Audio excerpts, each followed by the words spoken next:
Good morning. We have started this morning's assembly by looking at an image of a picture that hangs in my study here at West House. And the picture is that of my grandfather, Mr Lyttle. And he has quite an interesting history. He was booked along with a family to sail on the Titanic.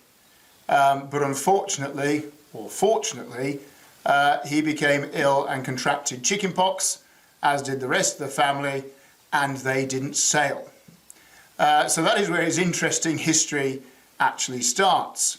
He then went on to play international rugby for Ireland in 1938 and 1939, before, of course, war broke out. And the outbreak of the Second World War curtailed his international rugby career. And he was, during the course of the war, posted out to India. And later this week, on Friday, we will be celebrating, commemorating, if you like, the 75th anniversary of VE Day, which I'll come on to in just a moment.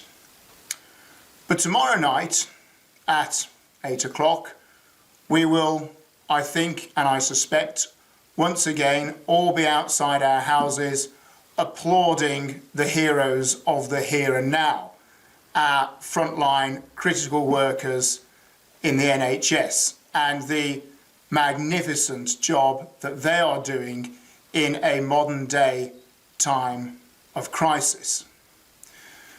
The Second World War was an historical time of crisis.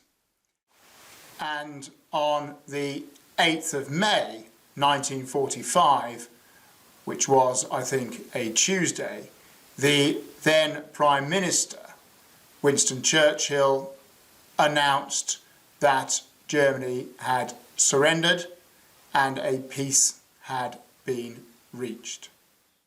The war, at least in Europe, had come to an end.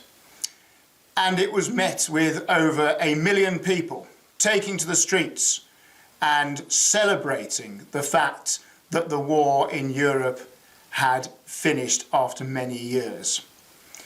And the plan was this year, on the 75th anniversary, that we as a nation would be commemorating that once again with street parties and people getting together and enjoying each other's company and celebrating our lives as they are now and the freedom that we all enjoy. Unfortunately, that cannot be the case with the lockdown continuing. But the point is this, is at 3 o'clock on Friday, the 75th anniversary of VE Day, it was proposed that we pause and raise a toast to the heroes of World War II.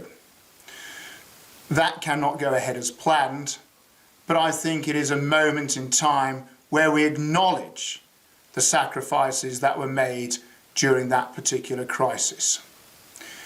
And while the two crises cannot possibly be compared, we are living through another crisis with another set of heroes.